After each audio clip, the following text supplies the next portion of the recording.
This is a day I've been looking forward to for 2.5 years.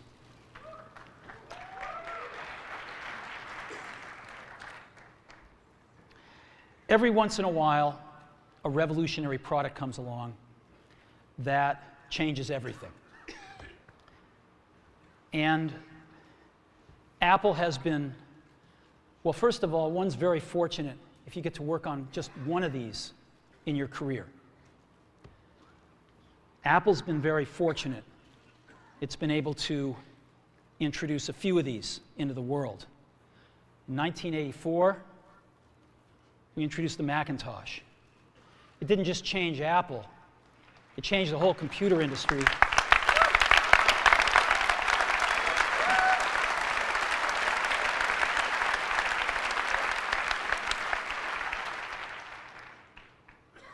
In 2001, we introduced the first iPod. And it didn't just change the way we all listen to music. It changed the entire music industry. Well, today, we're introducing 3 revolutionary products of this class.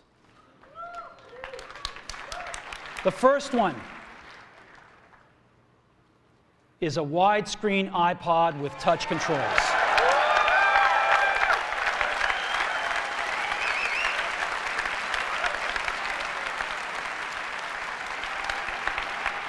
The second is a revolutionary mobile phone.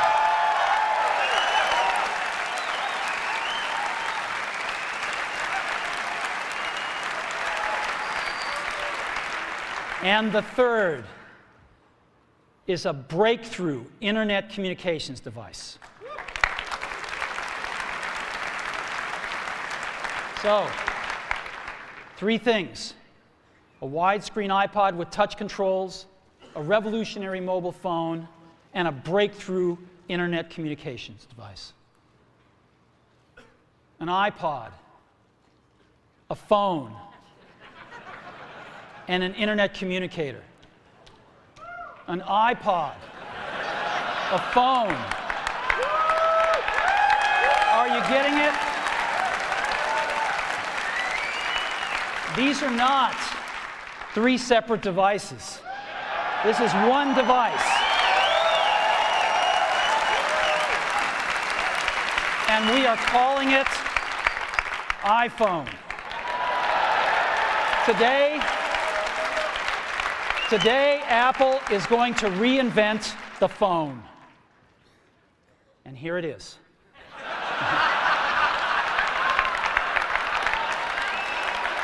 No. Actually, here it is, but we're going to leave it there for now. So, before we get into it, let me talk about a category of things. The most advanced phones are called smartphones, so they say. And they typically combine a phone plus some email capability, plus they say it's the internet, sort of the baby internet, into one device, and they all have these plastic little keyboards on them.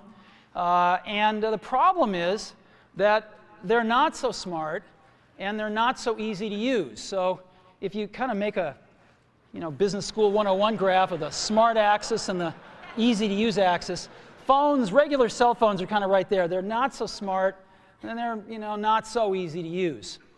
But smartphones are definitely a little smarter, but they actually are harder to use. They're really complicated. Just for the basic stuff, people have a hard time figuring out how to use them. Well, we don't want to do either one of these things. What we want to do is make a leapfrog product that is way smarter than any mobile device has ever been and super easy to use. This is what iPhone is. Okay? So, we're going to reinvent the phone. Now, we're going to start with a revolutionary user interface. Is the result of years of research and development. And, of course, it's an interplay of hardware and software. Now, why do we need a revolutionary user interface? I mean, here's 4 smartphones, right? Motorola Q, the BlackBerry, Palm Treo, Nokia E62, the usual suspects. And what's wrong with their user interfaces? Well, the problem with them is really sort of in the bottom 40 there. It's this stuff right here. They all have these keyboards that are there whether you need them or not to be there. And they all have these control buttons that are fixed in plastic and are the same for every application. Well, every application wants a slightly different user interface, a slightly optimized set of buttons just for it. And what happens if you think of a great idea 6 months from now? You can't run around and add a button to these things. They're already shipped. So what do? It doesn't work because the buttons and the controls can't change. They can't change for each application, and they can't change down the road if you think of another great idea you want to add to this product. Well, how do you solve this? It turns out we have solved it. We solved it in computers 20 years ago. We solved it with a bitmap screen that could display anything we want, put any user interface up, and a pointing device. We solved it with the mouse, right? We solved this problem. So how are we going to take this to a mobile device?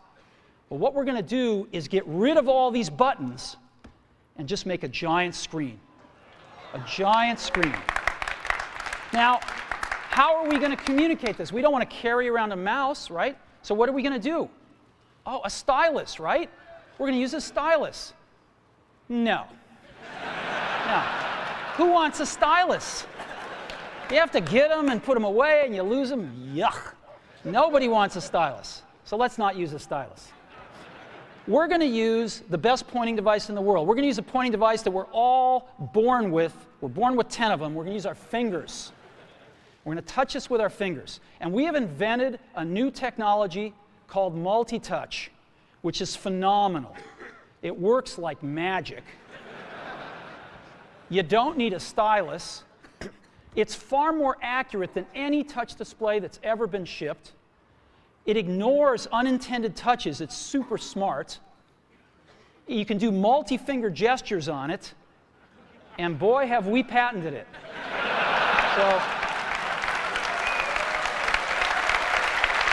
So, we've been very lucky to have brought a few revolutionary user interfaces to the market in our time. First was the mouse. The second was the click wheel. And now we're going to bring multi-touch to the market. And each of these revolutionary user interfaces has made possible a revolutionary product. The Mac, the iPod, and now the iPhone.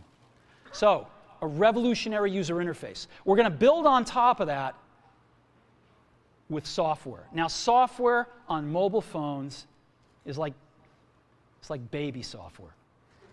It's not so powerful. And today, we're going to show you a software breakthrough. Software that's at least 5 years ahead of what's on any other phone. Now, how do we do this? Well, we start with a strong foundation. iPhone runs OS X. Now,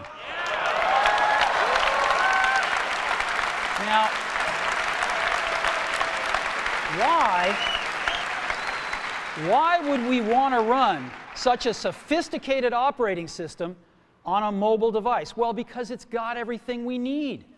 It's got multitasking. It's got the best networking. It already knows how to power manage. We've been doing this on mobile computers for years. It's got awesome security. And to write apps, it's got everything from Cocoa and the graphics, and it's got core animation built in, and it's got the audio and video that OS X is famous for. It's got all the stuff we want, and it's built right in to iPhone. And that has let us create desktop-class applications and networking, right? Not the crippled stuff that you find on most phones. This is real desktop-class applications. Now, you know, one of the pioneers of our industry, Alan Kay, has had a lot of great quotes throughout the years. And I ran across one of them recently that explains how we look at this, explains why we go about doing things the way we do, because we love software. And here's the quote. people who are really serious about software should make their own hardware. You know? Alan said this 30 years ago, and this is how we feel about it. And so we're bringing breakthrough software to a mobile device for the first time.